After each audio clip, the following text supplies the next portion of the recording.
আজকে রান্না করব শীতের সবজি, তবে একটু ভিন্নভাবে। আমার বাসায় ফুলকপি আলু দিয়ে এই মাছের ঝোলটা রান্না করলে এক্সট্রা কোনো তরকারি পড়ে না। রান্নাটা রান্না করা কিন্তু খুবই সহজ আর খেতে খুবই মজা। তো শীত আসার আগেই কিন্তু রান্নাটা জেনে রাখুন। আসসালামু আলাইকুম, সবাই কেমন আছেন? আজকের ব্লগটি শুরু করছি দুপুর থেকে। দুপুরে বাজার নিয়ে এসেছিল, তো বাজার গুছিয়ে তারপরে কিন্তু রান্না বসাবো। তো এখানে হচ্ছে কিছু সবজি আনা হয়েছিল, তা আমি ফুলকপিটা বের করে নিলাম রান্না করার জন্য। এখানে আলু কেটে নিয়েছি, আর ফুলকপির যে ডাঁটাগুলো থাকে ওগুলো খেতে বেশ মজার লাগে, তো আমি প্রায়ই খেয়ে থাকি। এগুলোর সাইডে যে পাতাগুলো থাকে সেগুলো কেটে মাঝখান বরাবর একটা কাট দিলে কিন্তু রান্না করে খেতে বেশ মজার লাগে। এরপরে ফুলকপি কেটে নিচ্ছি, আর ফুলকপিতে হাত দিয়ে বেশ সুন্দর করে ভেঙে সাইজ মতো করে নেওয়া যায়, তো আমি এভাবে করে নিয়েছি। এরপরে কিন্তু আমি সব সবজিগুলো খুব ভালো মতো ধুয়ে নিয়েছি। এরপরে মাছ ধুয়ে নিচ্ছি, আর আমি আজকে হচ্ছে রান্নাটা করব পেট মোটা মাছ দিয়ে। তো খুব ভালো মতো মাছগুলো ধুয়ে তারপর আবারও একটু লবণ দিয়ে ঘষে মেজে খুব ভালো মতো ধুয়ে নিলাম। এরপরে হলুদ, লবণ, মরিচ, স্বাদ মতো লবণ দিয়ে খুব ভালো মতো মাছটা মাখিয়ে কিন্তু তেলের উপর ভেজে নিচ্ছি। আর ভেজে নেব একটু কড়া করে, যেহেতু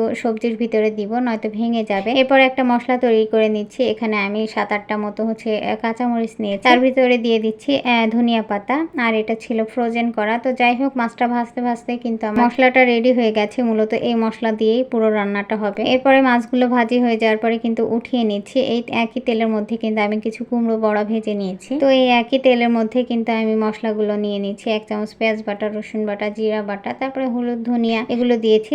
মরিচের গুঁড়া কিন্তু দেইনি। এরপরে কিন্তু আগে থেকে রেডি করা মশলাটা দিয়ে দিয়েছি। এই মশলার সুঘ্রাণটা এত পরিমাণ বেশি যে আপনার বাসার বাহিরে যদি কেউ থাকে সে কিন্তু বুঝতে পারবে যে আপনার বাসায় খুব মজার কিছু রান্না হচ্ছে। তো যাই হোক, আগে থেকে কেটে রাখা সবজিগুলো দিয়ে দিলাম। এরপরে মশলার সাথে খুব ভালো মতো কিন্তু মাখিয়ে ঢাকনা দিয়ে ঢেকে রাখবো কিছুক্ষণ। তো ঢেকে রাখার কারণে এক্সট্রা যে পানি আছে সবজিতে সেটা কিন্তু বের হয়ে আসবে। তো যখন এক্সট্রা পানিটা শুকিয়ে গেছে, তারপর কিন্তু কষানোর জন্য হচ্ছে আমি পানি দিয়ে দিয়েছিলাম। এরপরে যখন কষানো হয়ে গেছে, তারপরে কিন্তু আমি এখানে মাছ দিয়ে দিচ্ছি, আর যেগুলো আগে থেকে ভেজে রেখেছিলাম। আমার হাজবেন্ডের যে কোনো সবজি রান্নায় অনেক পছন্দ, তবে শীতের সবজিটা একটু বেশি পছন্দ করে।